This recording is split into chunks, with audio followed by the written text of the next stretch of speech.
आप सबों का मेरे YouTube चैनल पे बहुत बहुत स्वागत है। मैं ज़ीशान अफजल आपके साथ। आज मैं एक बहुत ही ख़ास मेहमान के साथ हूँ जो कि कांग्रेस की नेत्री हैं शिखा चौधरी, जिनका नाम है, जमशेदपुर पश्चिमी से हैं। और मैं अभी इनके पास आया हूँ। आप कारण तो समझ सकते हैं, चूँकि इलेक्शन का दौर चल रहा है और पहले चरण का मतदान हो चुका है। दूसरे चरण के लिए कुछ सीटों पर अभी मतदान बाकी। झारखंड में, महाराष्ट्र में 20 तारीख को एक साथ पूरे चरण का चुनाव होने वाला है और ये कांग्रेस में काफ़ी एक्टिव हैं। इसीलिए मैं थोड़ा कुछ सवाल करूंगा इलेक्शन से रिलेटेड, और उसके अलावा कुछ देश के जो ज्वलंत मुद्दे हैं, ज्वलंत मसले हैं, उससे रिलेटेड कुछ सवाल करूंगा। मैम, बहुत बहुत स्वागत है आपका मेरे यूट्यूब चैनल पे। मैम, सबसे पहला सवाल आपसे सवाल ये है कि अभी जो पहले चरण का मतदान हुआ है, आपको अपनी पार्टी से कितनी उम्मीद है और लोगों से कितनी उम्मीद है, कितना होप है इस इलेक्शन को लेकर? देखिए, कहने को ये है कि बहुत बड़ी बात है। कांग्रेस पार्टी अपनी सारी सीट को निकाल रही है, हमारी जीत हासिल है और सरकार भी हम बनाएंगे। झारखंड में बनाएंगे, महाराष्ट्र में बनाएंगे, ये हमारा सरकार बनेगा। हो सकता है 1-2 सीट हमारे इधर उधर जाए, लेकिन गवर्नमेंट हमारा सब जगह बनेगा। अच्छा, अभी राहुल जी यहाँ पर आए थे बन्ना गुप्ता जी के लिए प्रचार करने के लिए, तो उन्होंने दलितों का मुद्दा उठाया था, अल्पसंख्यक का मुद्दा उठाया था, गरीबी का मुद्दा उठाया था और बोला था कि मुल्क का जो पैसा है, जो एक बड़ा अमाउंट है, कुछ उद्योगपतियों के हाथ में है और मोदी जी जो कि अरबपतियों की बात को सुनते हैं। दूसरी तरफ भाजपा जो मुद्दा उठा रही है कि बांग्लादेशी मुसलमान हैं जो झारखंड में आके बसे हुए हैं और उसके बाद वो यहाँ पर आके आदिवासी लड़कियों से शादी करके ज़मीन हड़प ले रहे हैं, घुसपैठ हैं, इसको बीजेपी ख़त्म करेगी। और कहीं ना कहीं रोजगार का और जो भी ज्वलंत मुद्दे, उस पर बीजेपी ने बात नहीं किया। तो क्या लगता है कि आपको बीजेपी को इस चुनाव में कोई बड़ा फायदा होगा इन मुद्दों को उठा के? ये सब जितनी भी मुद्दाएं हैं ये वाहियात हैं। इन मुद्दों को कुछ मतलब नहीं है। सिर्फ मोदी जी का यही है कि हमेशा आपस में विवाद करो और अपने आप को गद्दी संभालो। मैं पूछना चाहती हूँ, आप देखिए लॉकडाउन से नोटबंदी किस हालात में हुआ, किस तरीके से हुआ, क्यों हुआ? रातों रात नोटबंदी हो गया, रातों रात आप कोविड ला दे रहे शहर में, देश में पूरा ये कर दिए, जैसा लग रहा है कि कोई बहुत बड़ा भीषण चीज आ गया। आप एक अच्छे प्रधानमंत्री हैं, तो आपको तो पता था ना कि हाँ भाई लॉकडाउन लग जाएगा, बीमारी ऐसा आ गया, हम लोग का कोविड आ गया, तो आप उसके लिए क्या किए? कोविड का इंजेक्शन देने लगे, थाली बजवाने लगे, टॉर्च जलवाने लगे, लाइट जलवाने लगे। मतलब नहीं, क्या कोविड भाग गया? अगर उनका थाली और टॉर्च जलाने से, मोबाइल का लाइट जलाने से कोविड भाग जाता तो फिर कोविड के इंजेक्शन क्यों दिलाए पब्लिक को? एक स्लोगन चल रहा है विदेश में, जैसा कि आप तो खुद पॉलिटिक्स में तो बहुत ज्यादा अच्छा से इन चीजों को समझ रहे हैं कि बटोगे तो कटोगे। तो आखिर मैं ये पूछता हूँ आपसे कि हिंदुओं को खतरा किन से? क्या मुसलमान से, क्रिश्चियन से, आदिवासी से, दलित से? किससे हिंदुओं को खतरा है? मोदी जी से। मोदी जी से। क्यों? इसलिए क्योंकि मोदी जी ही बांटेंगे और मोदी जी ही काटेंगे।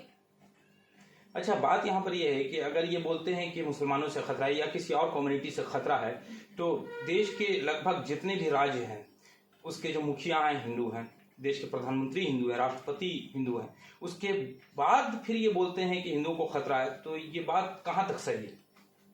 ये बिल्कुल ही गलत बोल रहे हैं। उनकी उम्र हो चुकी है, उनको त्याग देना चाहिए था। आराम से जाके मुनि, ऋषि मुनि जैसा जैसे अपना करते हैं, धर्म क्या क्या करते रहते हैं, उनको देखते होंगे आप। हमेशा कहीं जाके अज्ञातवास में बैठ जाते हैं, कभी नदी और समुद्र के नीचे जाके भगवान को खोजते हैं। तो उनको बोलिए जाके प्रयागराज में बैठ जाए, चाहे हिमाचल में चले जाए, हिमालय पर चले जाए और जोगी मुनि बन जाना चाहिए उनको नहीं इस विवाद में पड़ना चाहिए, क्योंकि उनकी मानसिक संतुलन खत्म हो चुकी है। अच्छा, अभी अमित शाह जी ने एक बात बोली है कि हेमंत सोरेन अगर राम के अच्छे भक्त हैं, राम को, भगवान राम को मानते हैं दिल से, तो फिर वो वादा करें, बोले कि घुसपैठियों का साथ नहीं देंगे जो झारखंड में घुस रहे हैं। तो आपको क्या लगता है कि जो मुस्लिमों की एक बड़ी आबादी जो झारखंड में गोड्डा वगैरह के इलाके में बसी, वो क्या बांग्लादेशी? देखिए, कोई बांग्लादेशी नहीं है, सारे लोग इसी देश के हैं, इंडिया के हैं। और सारे मुस्लिम भाई हमारे भाई हैं, बहन हमारी बहन है। और ये सब जो है सिर्फ और सिर्फ राजनीतिक उतार चढ़ाव करवाया जा रहा है कि किसी तरह मेरा सरकार बन जाए, विवाद हो जाए, एक महामारी हो जाए हिंदू मुस्लिम में, उसका फायदा बीजेपी वाले उठाए। तो कांग्रेस क्या राम को नहीं मानती और बीजेपी वाले राम भक्त हैं? कांग्रेस राम को भी मानती है, यीशु को भी मानती है, मौलाना को भी मानती है, और एक हमारा क्या धर्म है, क्रिश्चियन, उसको भी मानती है। चारों धर्म हम मानते हैं।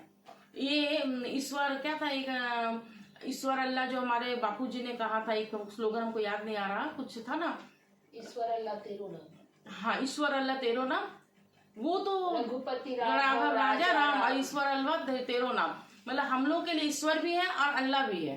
कांग्रेस पार्टी किसी धर्म से नहीं लड़ती है। कांग्रेस पार्टी का सिर्फ और सिर्फ एक ही कहना है कि जो है सब हम एक हैं, ना हिंदू है, ना मुस्लिम है, ना सिख है, ना ईसाई है, सब आपस में हम भाई भाई हैं। बीजेपी अयोध्या में हार गई, उस अयोध्या में जहां पर बीजेपी दावा करती कि उन्होंने राम मंदिर बनवाया, अगरचे ये सबको पता है कि सुप्रीम कोर्ट के ऑर्डर से राम मंदिर बना है, तो अयोध्या में बीजेपी के हारने का कारण आपको क्या लगता है? आप देखे होंगे सोशल मीडिया से आप लोग, और हम लोग का बहुत ज्यादा तो नहीं, जितना है नॉलेज उस हिसाब से बता रहे। कुछ ही दिन बाद हमारा रामनवमी था। क्यों आप रामनवमी के दिन क्यों नहीं आप ये चीज का उद्घाटन किए? आधा मंदिर बना और आप उद्घाटन कर दिए। जनता भी समझ रही है कि वो वोट बैंक बनाने का कोशिश किए। वहां कितने गरीब लोग बसे हुए थे जिसका आपने झोपड़ी तुड़वा दिया। सब तो राम भक्त ही थे ना, आप राम भक्त हो ना, तो वहां जो रह रहा था मंदिर के सामने सब राम भक्त था। क्यों उनका घर उजाड़ दिए? कितनों का गरीब का घर उजाड़ दिए? क्या उनका बसेरा बनाए कि वो कहाँ रहेंगे? उनको सिर्फ और सिर्फ अयोध्या में वोट लेना था, जिस कारण से उन्होंने मतलब दिन और अपना समय और अपने अकॉर्डिंग उन्होंने वहां पे जाके इनोग्रेशन। लेकिन हार गए अयोध्या की सीट। हाँ, राम जी चले गए उनको छोड़ के ना। राम जी ने उनको क्यों छोड़ दिया? छोड़ दिया क्योंकि कांग्रेस पार्टी के पास आ गए। अच्छा, चाइना बॉर्डर पे अभी इंडिया चाइना बॉर्डर LOC जो है, लाइन ऑफ एक्चुअल कंट्रोल पे जो डिस्प्यूट चल रहा है, भारत बोलता है कोई जमीन को कब्जा चाइना ने किया। राहुल जी वहां पर गए और जाके वहां के लोगों से बात किया और उन्होंने बताया कि वहां के लोग भी ये बोल रहे हैं कि नहीं, चाइना कुछ हद तक भारत की जमीन में घुस गया है। तो बीजेपी चाइना के खिलाफ बोलने से, या मोदी जी चाइना के खिलाफ बोलने से क्यों घबरा रहे, क्यों बच रहे हैं? आपको मालूम होगा, सोशल मीडिया में मैं बोल रही हूँ, शायद हो सकता है मेरी बात किसी को पसंद भी आए, किसी को ना भी पसंद है। जब कांग्रेस की सरकार थी तो चाइना आइटम कितना बिक्री था, और जब से मोदी जी का सरकार बना था, आप देखिए दिया पानी में जल रहा, इलेक्ट्रिक लाइट आ रहा, हर चीज तो चाइनीज कर ला रहे हैं। वो चाइना को वो बढ़ा रहे हैं, उसको हमारे देश से, इंडिया से दे रहे, पैसा कमा के दे रहे हैं। ये तो मोदी जी का है, बीजेपी कर रहा है, कांग्रेस तो नहीं कर रही है। कांग्रेस की सरकार में तो पानी वाला दिया नहीं आया था। अभी देखिए आप, हर घर में इलेक्ट्रॉनिक सामान जितना चाइना आइटम हमारे पास है, क्यों नहीं इसको रोका जा रहा? कांग्रेस पार्टी में खादी पहन के लोग घूमते थे, उनका सूट बूट देखिए कहाँ का पहनते हैं, वो कितने का पहनते हैं। आज भी हमारा खादी है, चाहे वो महिला कांग्रेस हो, यूथ कांग्रेस हो, NSUI हो, मेन कांग्रेस हो, बड़े लीडर हो, छोटे लीडर, सब खादी वर्ष पहन के हम लोग घूमते हैं। अभी बहन बेटियों की इज्जतों पे बहुत ज्यादा हमला हो रहा है। जब बॉम्बे में होता है, उड़ीसा में जब होता है तो बीजेपी उस पर चुप हो जाती है, कलकत्ता में कोई कांड होता है तो उसको हो हल्ला मचाया जाता है। आखिर ऐसा क्यों? देखिए, मोदी जी जब से आए हैं वो सिर्फ और सिर्फ मतलब उनका जो बात करना और उंगली घुमा के बात करना, वो सिर्फ और सिर्फ अपने और अंबानी का पेट भरे हैं। उनको किसी की बहू बेटी से कोई प्रॉब्लम नहीं है, जिसका रेप होता है हो जाए। अभी आपने सुना होगा कलकत्ता में भी एक हुआ था घटना नर्स के साथ में। देश में बहुत ऐसी घटनाएं होती है। आप एक पेपर उठाइए, चाहे टीवी खोलिए, तो सबसे पहला न्यूज रहेगा कि किसी एक लड़की का, किसी एक महिला का रेप हुआ, किसी एक बच्ची का रेप हुआ। हमको ये बताना है, पूछना है मोदी जी से कि जब उसका रेप होता है, किसी तरह का बलात्कार हो रहा, किसी तरह से हत्या हो रहा, तो मोदी जी क्यों नहीं उस सरकार को और गवर्नमेंट को या प्रशासन को बोलते कि डू एंड डाई कर दो? आप मेरे को बताइए कहाँ इस घटना में जब तक माँ बाप पूरा लड़ रहा, झगड़ रहा, फिर जाके 10 साल केस लड़ रहा, केस लड़ने के बाद उसको उम्र कैद की सजा हो रहा, क्यों हो रहा है? ऐसे लोगों को इमीडिएट आप फांसी की सजा सुनाइए, तभी देश में ये चीज रुकेगा। क्यों नहीं रोक रहे हैं वो?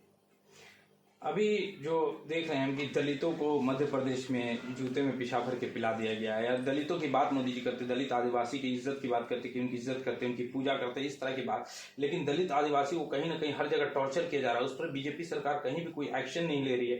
तो क्या ये आपको दोहरा चरित्र नजर नहीं आ रहा है बीजेपी का? उनका दोहरा चरित्र शुरू से चल रहा, आप खुद देख लीजिए। वो किसके साथ है? कोई दलित के साथ नहीं है, किसी आदिवासी के साथ नहीं, किसी माइनॉरिटी के साथ नहीं है। वो तो हमेशा अगेंस्ट बोलते हैं। उनका सिर्फ और सिर्फ अपना चलना चाहिए।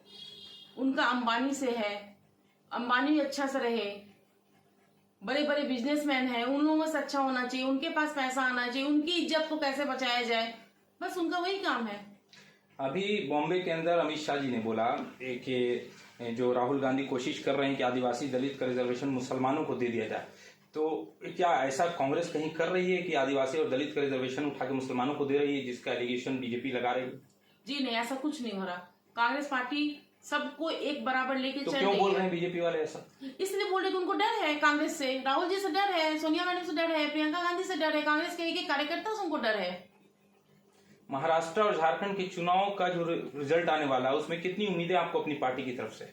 100%। 100% आप लोग जीत रहे हैं। जीतने के बाद आप लोग झारखंड में, खासकर चूंकि आप झारखंड की जमशेदपुर के रहने वाले हैं, क्या क्या कुछ मुद्दे मैनिफेस्टो जिस पे आप लोग काम करने की कोशिश करेंगे? हम लोगों का मतलब जैसे हम खुद कांग्रेस पार्टी से हैं, मैं जिलाध्यक्ष रही हूँ महिला कांग्रेस की, मैं ट्रेड यूनियन इंटक जिसको आप जानते होंगे उसमें मैं हूँ, मैं उसमें नेशनल बॉडी में हूँ, जनरल सेक्रेटरी कांग्रेस से, तो सॉरी यूथ इंटक से।